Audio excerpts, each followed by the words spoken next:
Bendecido día, amados hermanos, que la paz de Cristo sea con cada uno de nosotros y que este día, como todos los días, sea un día lleno de bendición, porque sabemos que Dios es grande, que Dios es amoroso y que sus promesas son para siempre, ¿verdad? Entonces, declaremos el día de hoy un día lleno de bendición, un día lleno de la presencia del Señor y juntos alabemos con nuestras acciones, con nuestras actitudes, poniendo en primer lugar no solamente el día de hoy, sino todos los días a nuestro Señor.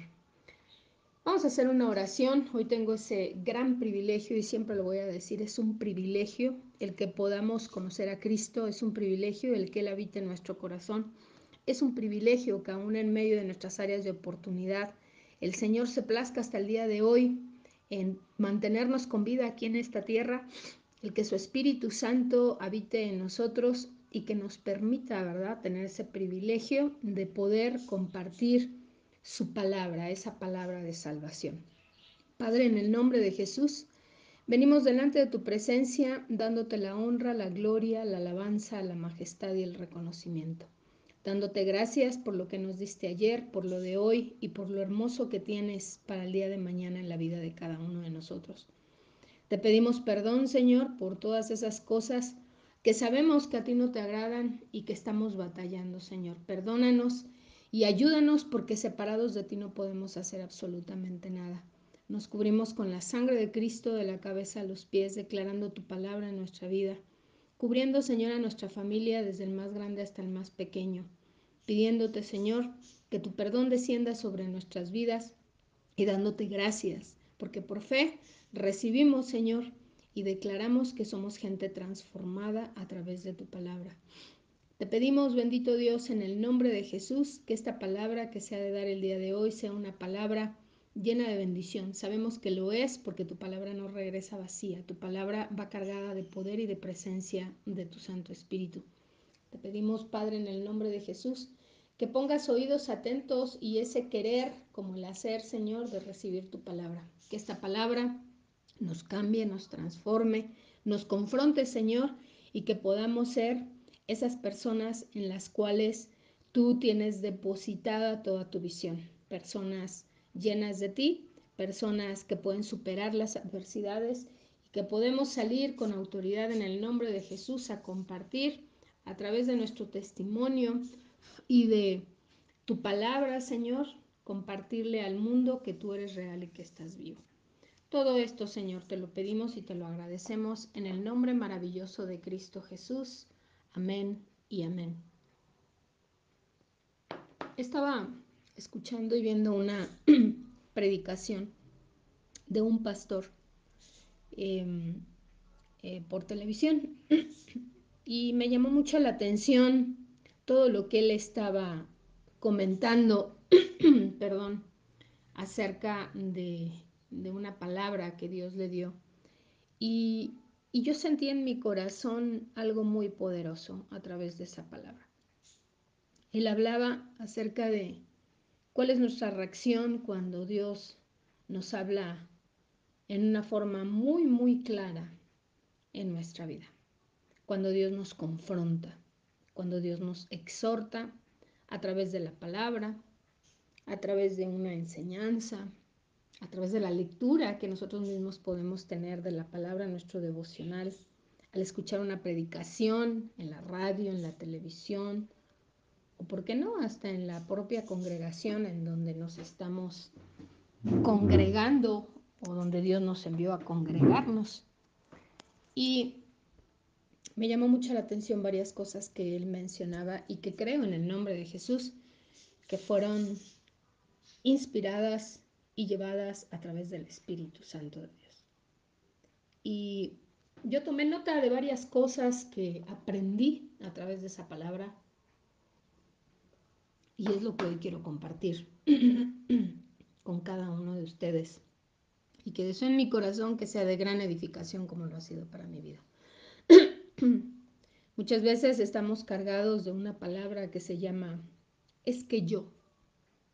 Cada que se nos confronta en alguna área, es que yo, es que yo, es que yo. Y hemos escuchado muchas predicaciones, ¿verdad?, acerca del yo-yo, del yo, de ese egoísmo que tenemos. Pero algo que es muy importante, amados hermanos, es examinarnos como creyentes, como gente que conoce la palabra de Dios, que conoce el sacrificio de nuestro Señor Jesucristo. ¿Cómo reaccionamos al momento de ser confrontados por la palabra de Dios? A veces, cuando somos confrontados a través de la palabra de Dios y Dios utiliza a alguien, pues sentimos que eso no es de Dios, que es la persona, ¿verdad? Que tal vez en su enojo, en su molestia, en su frustración, está viniendo a confrontarnos. Pero nosotros sabemos que lo que nos están diciendo es verdad, pero aún en medio de eso sentimos que no proviene de Dios. ¿Por qué? Porque pues nosotros conocemos un Dios de amor y es el que nos encanta, ¿verdad? Y sí, Dios es amor. Pero les voy a decir algo, amados. Dios es amor aún en la exhortación, porque nos ama, nos disciplina y porque nos ama, nos corrige. Entonces, es importante, como les decía, que examinemos como creyentes al momento de ser confrontados por la palabra, porque nuestra reacción puede no agradar al Señor. Y cuando somos confrontados, pues es inevitable no sentirse culpable o sentirse responsable cuando escuchamos esa palabra a través de una predicación dentro de la iglesia, o como yo les decía, porque estamos leyendo la palabra y la propia palabra así directo de la Biblia nos confronta, o a través de la radio, o viene alguien como ha sido en la palabra que Dios envía a alguien y lleva esa palabra, ¿verdad? Y entonces, pues sí, no podemos evitar sentirnos culpables o responsables si nos damos cuenta pues que es Dios el que nos está hablando, que es Dios que nos está exhortando. ¿Y cuándo nos exhorta el Señor? Cuando somos inconstantes, inconstantes en hacer lo que Él dice que tenemos que hacer. Y a veces esa exhortación es una alerta cuando probablemente tenemos pecados ocultos, entre muchas otras cosas, ¿verdad? Pero bueno, el punto está en cómo reaccionas tú o cómo reacciono yo cuando Dios habla tan claro a nuestra vida. Y bueno, hoy vamos a hablar de dos ejemplos bíblicos que pasaron con dos reyes cuando fueron confrontados directamente por Dios. Y bueno, su reacción marcó definitivamente el resto de sus días, el resto de su vida. Esto quiere decir que es lo mismo que va a pasar en nuestra vida. Y vámonos a la palabra. En el primer libro de Samuel vamos a encontrar la historia de Saúl. Saúl fue ese primer rey de Israel durante un periodo monárquico y el pueblo fue quien pidió a ese rey. Estaban angustiados.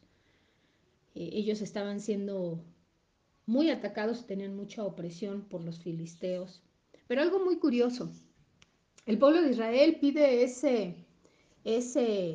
ese rey tan desesperados porque ellos rechazan el gobierno de Dios, ese gobierno teocrático. Y ese gobierno de Dios se ejecutaba a través de los jueces. Los jueces eran los que daban las instrucciones de Dios, ¿verdad? A través de estas personas. Entonces, ellos pensaron que con un rey que encabezara el gobierno del pueblo, pues serían liberados de aquel ataque constante que tenían de los filisteos. Pero vamos a ver qué sucede en el capítulo 15 y vamos a ver lo que Dios le dice a Saúl y que envía a alguien, en esta ocasión envía al profeta Samuel a llevar una palabra, una instrucción. Primer libro de Samuel, capítulo 15, versículos 1 al 3 dice: Después Samuel dijo a Saúl: Jehová me envió a que te ungiese por rey sobre su pueblo de Israel. Ahora pues, está atento a las palabras de Jehová. Así ha dicho Jehová de los ejércitos: Yo castigaré lo que hizo Amalec a Israel al oponérsele en el camino cuando subía de Egipto. Ve pues y hiere a Amalec y destruye todo lo que tiene, y no te apiades de él. Mata a hombres, mujeres, niños y aún los de pecho, vacas, ovejas, camellos y asnos. Pero, lamentablemente, Saúl no acata las órdenes, no acata las instrucciones de Jehová. Y entonces Saúl demuestra una generosidad con Agag, rey de Amalek. Y esta generosidad, pues no es más que desobediencia. Y es una desobediencia no a Samuel, sino a Dios mismo, quien fue que le dio la instrucción. Primer libro de Samuel, capítulo 15, de los versículos 7 al 9, dice: Y Saúl derrotó a los amalecitas desde Ávila hasta llegar a Sur, que está al oriente de Egipto, y tomó vivo a Agag, rey de Amalek, pero a todo el pueblo mató a filo de espada, y Saúl y el pueblo perdonaron a Agag. Y a lo mejor de las ovejas y del ganado mayor, de los animales engordados, de los carneros y de todo lo bueno, y no lo quisieron destruir.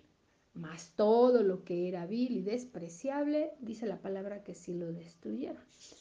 Entonces, ¿qué es lo que pasa en esta situación que nos explica la palabra?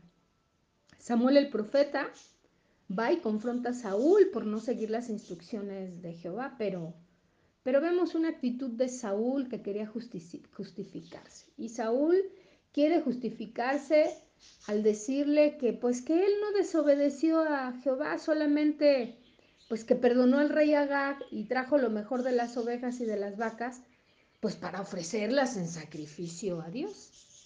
Y esto lo vemos en primer libro de Samuel, capítulo 15, del 13 al 23, y dice: Vino pues Samuel a Saúl, y Saúl le dijo: Bendito seas tú de Jehová, yo he cumplido la palabra de Jehová. Y Samuel entonces dijo: Pues qué válido de ovejas y bramidos de vacas es este que yo oigo con mis oídos.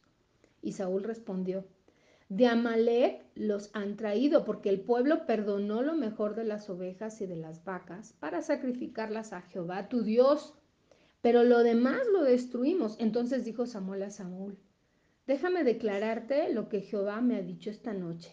Y él respondió. Y dijo Samuel: Aunque eras pequeño en tus propios ojos, ¿no has sido hecho jefe de las tribus de Israel, y Jehová te ha ungido por rey sobre Israel? Y Jehová te envió en misión y dijo: Ve, destruye a los pecadores de Amalek y hazles guerra hasta que los acabes. ¿Por qué pues no has oído la voz de Jehová, sino que vuelto el botín has hecho lo malo ante los ojos de Jehová? Y Saúl respondió a Samuel: Antes bien, he obedecido la voz de Jehová y fui a la misión que Jehová me envió. Y he traído a Agag, rey de Amalek, y he destruido a los amalecitas.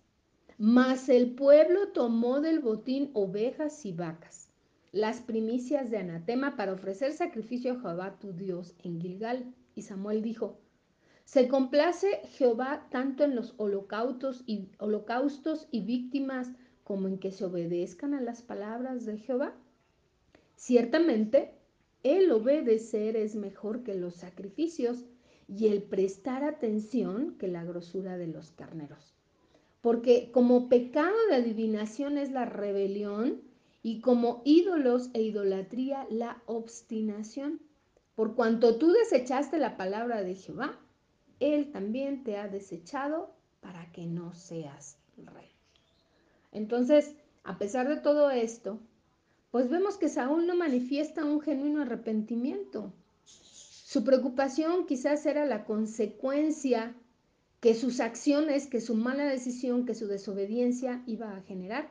Pero en vez de admitir que él como rey fue el que pecó, él de inmediato intenta excusarse indicando que el pueblo fue quien lo indujo a tomar esa decisión. Leímos en primera de Samuel 15:24, dice: Entonces Saúl dijo a Samuel: Yo he pecado, pues he quebrantado el mandamiento de Jehová y tus palabras, porque temía al pueblo y consentía la voz de ellos. Perdona pues ahora mi pecado. Entonces, la realidad es que Saúl pues no tenía ningún pretexto válido, porque la orden de Dios la orden que se dio a través de ese profeta, pues amados, analicemos y veamos lo que dice la Biblia. La instrucción se la dio ¿a quién? A Saúl, no se la dio al pueblo.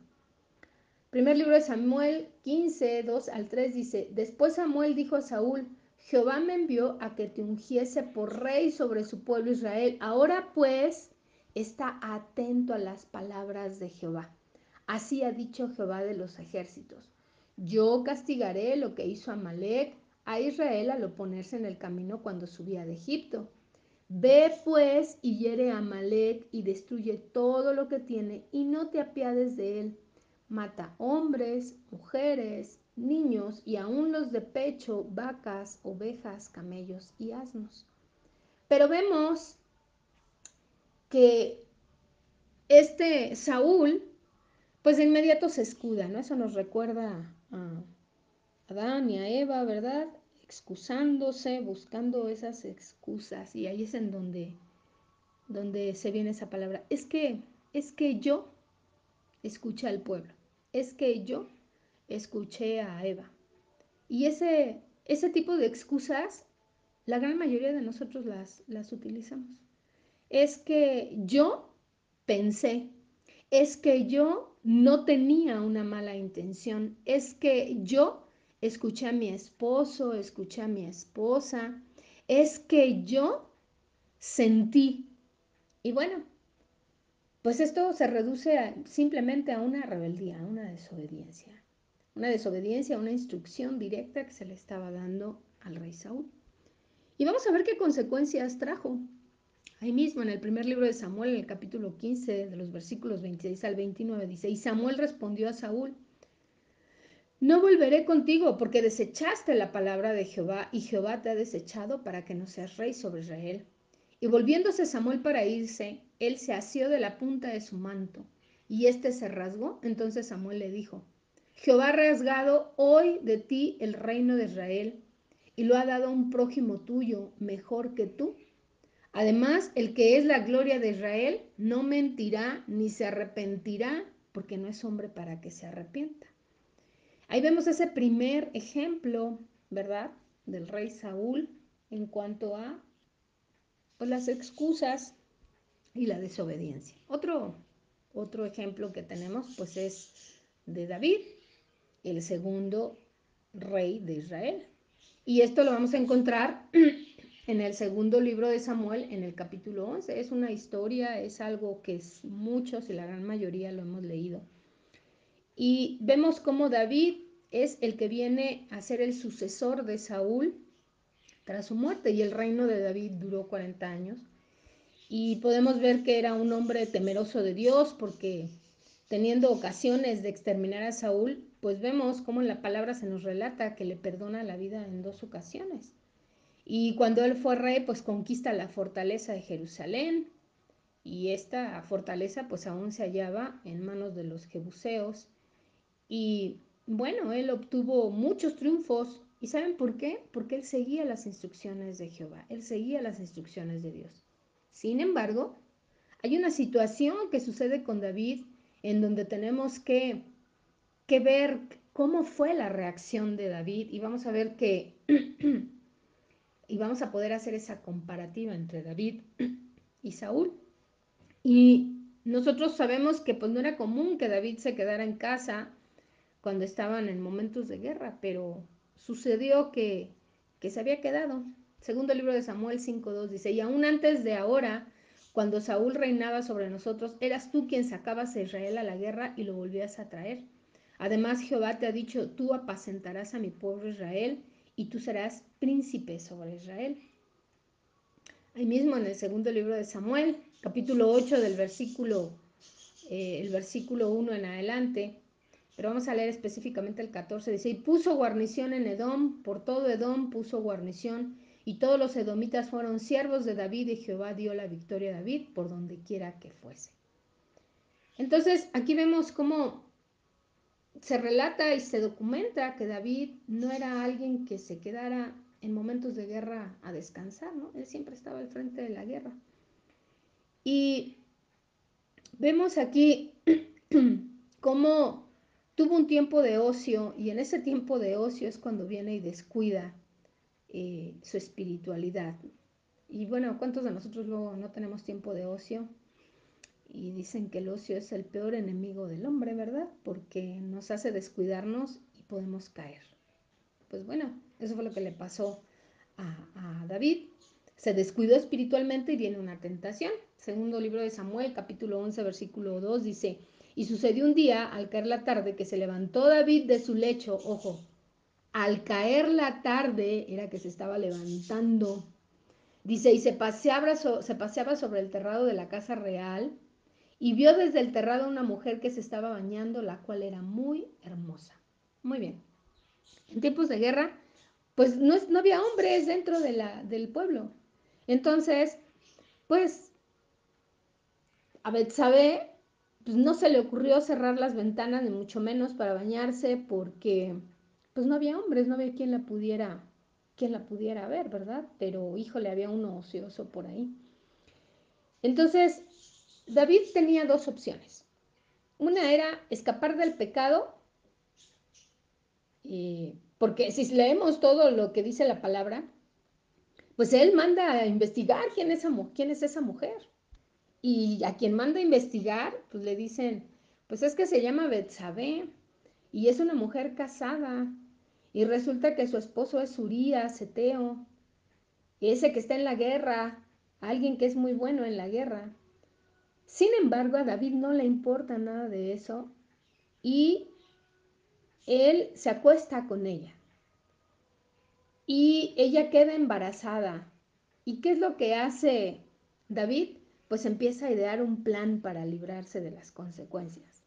Ojo, David actuó con tres agravantes: alevosía, premeditación, alevosía y ventaja, porque él planeó todo eso. Entonces, pues David pide que pongan hasta el frente a Urías para que se muera y pues no pasa nada, por el contrario, demuestra ser un ferviente guerrero y entonces dice, ¿saben qué? Pues tráiganlo para que él descanse. Y cuando llega Urías, David le dice, ¿sabes qué, Urías? Vete a tu casa y lávate los pies. Y bueno, lavar los pies era algo que ellos hacían antes de dormir. Era una costumbre, algo que ellos tenían como una cuestión de limpieza. Pero cuando un soldado regresaba de la guerra y alguien le decía, ve a lavar tus pies, pues no se refería a que se lavara los pies como ellos lo hacían normalmente, no se refería de eso, se refería a que fuera a acostarse a tener ese tiempo de sexualidad con su esposa. Sin embargo, Urías era tan fiel al rey David que él no se va a su casa, se queda a las puertas de la casa real. Y entonces, pues bueno, dice David en la torre, ¿y ahora qué voy a hacer? Bueno, el primer plan le falló. Entonces el siguiente plan fue, pues voy a emborrachar a Urías para que se acueste con su esposa y así él piense, pues que ese hijo es de él. Pero ¿qué pasa? No sucede. Como no funciona ni el plan 1 ni el 2, pues David busca otro plan y ya se va al punto de querer asesinar a este hombre tan valiente, Urías. Y le manda una carta a Joab y le dice, ahí te voy a dar todas las instrucciones de lo que tienes que hacer para que Urías se muera. Entonces, él, dentro de ese plan, lo que hace es que planta toda una escena para que llegue la mala noticia, en donde el mensajero le diría en una forma indirecta que ya sus órdenes se habían cumplido, para que luego en una forma hipócrita él le diga, no, bueno, sí, continúe, ¿no? Y vemos cómo esto sucede y se muere Urías. Y entonces después de un tiempo, pues David se trae a Betsabé para que ya sea su mujer. Nosotros podemos ver cómo todo este cúmulo de pecados, porque se le convirtió en una bola de nieve, una mentira lo lleva a otra, a otra, a otra, a otra, a otra, hasta que llega el punto pues, de mandar matar a esta persona, porque él no ve cómo pueda solucionar toda la mentira y todo lo que él planificó. Entonces todos estos pecados de David obviamente fueron desagradables ante los ojos del Señor. Y entonces Dios no se tardó en confrontarlo, ¿eh? Ahora le envía al profeta Natán y a través de una parábola le explica el pecado que él cometió. Amados, que todo esto nos haga reflexionar. Segundo libro de Samuel 12 del 1 al 6. De Jehová envió a Natán a David y viniendo a él le dijo, había dos hombres en una ciudad, el uno rico y el otro pobre. El rico tenía numerosas ovejas y vacas, pero el pobre no tenía más que una sola corderita, que él había comprado y criado, y que había crecido con él y con sus hijos juntamente, comiendo de su bocado y bebiendo de su vaso, y durmiendo en su seno, y la tenía como una hija.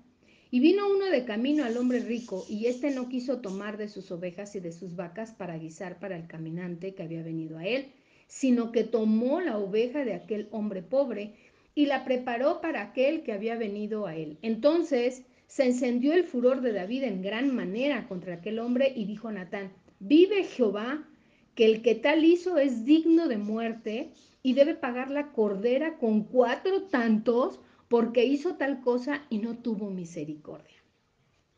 Bueno, vemos la reacción de David. Sí, él reacciona en una situación justa. Su reacción era justa, era declarando justicia. Su reacción era castigar a aquel que había hecho tal cosa. Sin embargo, David no tenía discernimiento de que se trataba de él. Pero entonces vemos cómo Natán lo confronta y le dice, tú eres aquel hombre. Y le recuerda que Dios lo había ungido como rey, que lo salvó de Saúl. Le dijo, ¿por qué pues tuviste en poco la palabra de Jehová haciendo lo malo delante de sus ojos? Qué tremendo. Natán le dice, tú eres aquel hombre. Y le hace esta pregunta. ¿Por qué pues tuviste en poco la palabra de Jehová haciendo lo malo delante de sus ojos? Y vemos la respuesta de David en el segundo libro de Samuel, en el capítulo 12, versículo 13. Dice la palabra, pequé contra Jehová, y Natán dijo a David, también Jehová ha remitido tu pecado, no morirás. Aquí vamos a notar algo importante. Vemos que David no busca una excusa. David no trata de justificarse. Él de inmediato asume su pecado y asume todas las consecuencias que va a traer consigo el pecado. Porque si nosotros creemos que nuestras acciones no van a traer una reacción, pues la verdad es que estamos totalmente equivocados. Entonces vemos cómo el verdadero arrepentimiento de David es lo que lleva a Dios a no acabar con su vida en ese mismo instante. Sin embargo, como yo les digo, las consecuencias no se las quitó, no se hicieron esperar. El bebé que nació producto de esa relación con Betsabé muere. Y la palabra nos dice que David se pone en ayuno, que David se encierra pidiendo, ¿verdad? ¿Y qué sucede? Ese bebé muere. Entonces, David había hecho daño a otra familia. ¿Por qué? Porque él dañó la familia de Urías, la familia de Betsabé. Y entonces iba a venir una consecuencia muy fuerte para su vida. Él lo iba a recibir. Lo mismo que él hizo, eso que él hizo, lo iba a recibir a su familia como un castigo. Vemos cómo la hija de David, Amón, intenta abusar de ella. Luego, Amón es matado, lo mata su hermano Absalón. Y luego vemos cómo Absalón va contra David, que David era su papá. Entonces, en ambos casos, leemos resultados muy lamentables, tanto como Saúl como David. ¿Por qué? Porque es definitivo que cada vez que pecamos, vamos a acarrear consecuencias. Y no lo entendemos. Miren, un rey desechó la palabra de Dios. ¿Quién fue? Saúl. Y el otro rey la tuvo en poco. Pero sin duda, la reacción de ellos marca la diferencia. Uno pensó que sus obras eran válidas delante de Dios. Ojo, ¿eh?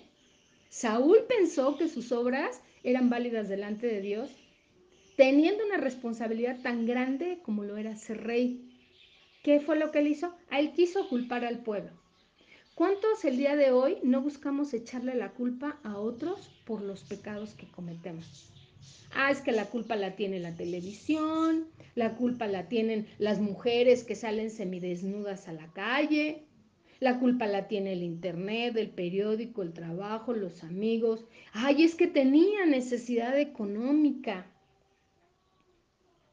Todos tienen la culpa menos nosotros. Pero no tenemos la suficiente valentía, amados, para asumir delante de Dios nuestras debilidades y nuestro descuido espiritual.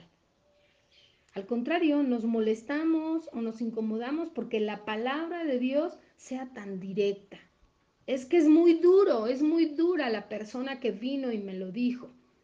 Pero no pensamos que no es la persona, es Dios hablando a nosotros.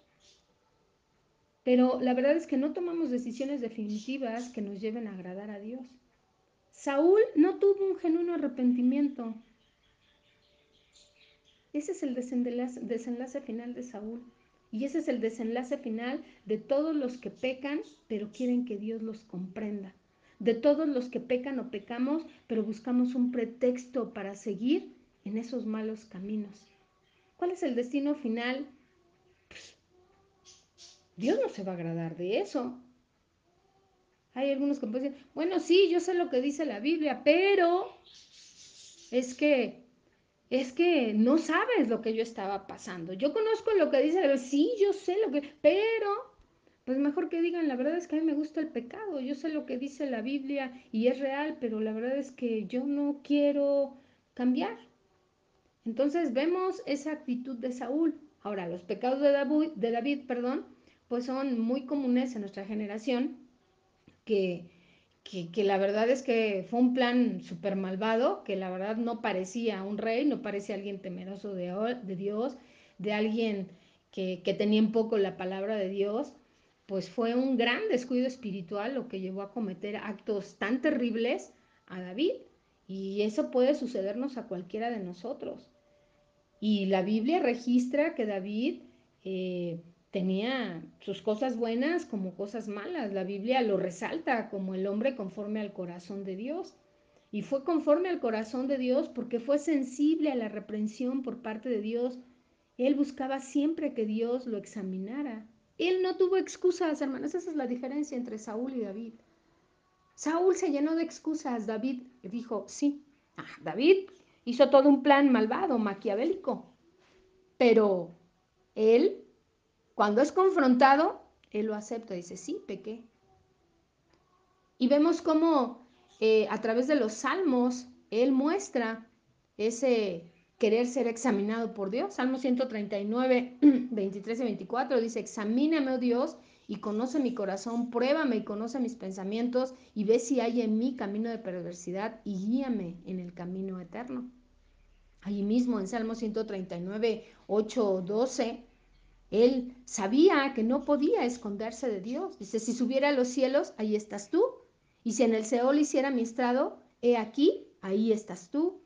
Si tomare las alas del alba y habitar en el extremo del mar, aún allí me guiará tu mano y me asirá tu diestra. Si dijera, ciertamente las tinieblas me encubrirán, aún la noche resplandecerá alrededor de mí, aún las tinieblas no me encubren de ti.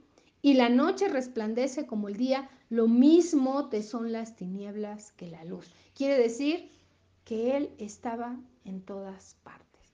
Y bueno, sabemos que él también declaraba que solo descansaba en Dios. ¿Por qué? Porque Dios era su refugio, era su salvación, era su anhelo. Él anhelaba permanecer en la presencia de Dios, clamaba y oraba al Señor, se preocupaba por agradar a Dios. Y así, con todos estos ejemplos, amados hermanos, la Biblia nos deja registrados 73 salmos que escribe David inspirado por el Espíritu Santo. Y es evidente que a pesar de sus fallas, que a pesar de sus caídas, David amaba a Dios. Entonces, el profeta Samuel le dice algo extremadamente importante a Saúl.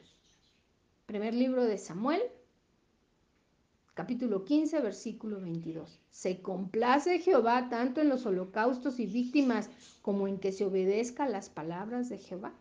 Ciertamente el obedecer es mejor que los sacrificios y el prestar atención que la grosura de los carneros. Entonces, obedecer y prestar atención a la palabra de Dios, estos dos elementos son las características que un hijo de Dios, que alguien que realmente ama a Dios, si obedecemos la palabra de Dios, las vamos a tener. Estamos haciendo su voluntad y por eso Él nos conoce, pero si en algún momento pecamos, tenemos que reaccionar como lo hizo David, reconociendo que no fue que Betsabé se le apareció repentinamente en su cama, o que no fue que Betsabé de repente estaba bañándose y él la vio desnuda, sino que él reconoce, sí, yo pequé.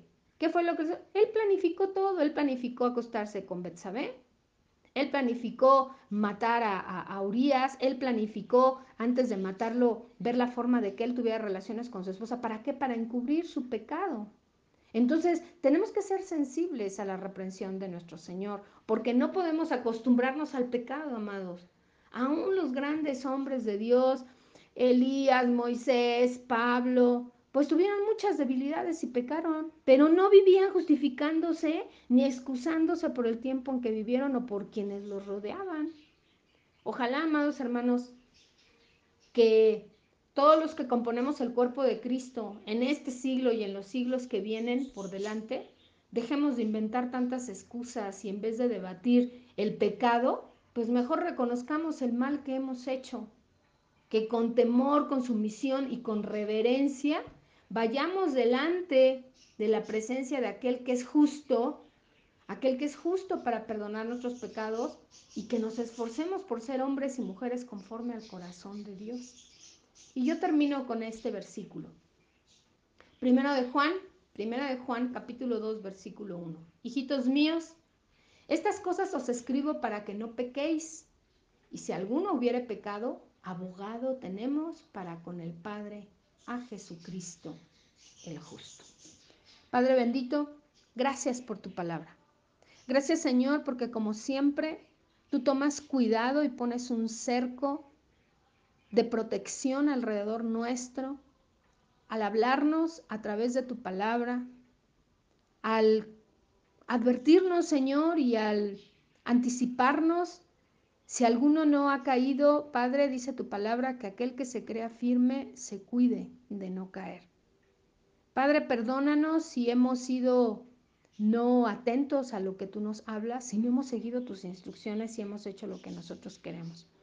Pero sabemos que abogado tenemos para con el Padre, y es nuestro Señor Jesucristo. Te damos gracias en el nombre maravilloso de Cristo Jesús. Amén y amén. Bendecido día, hermanos.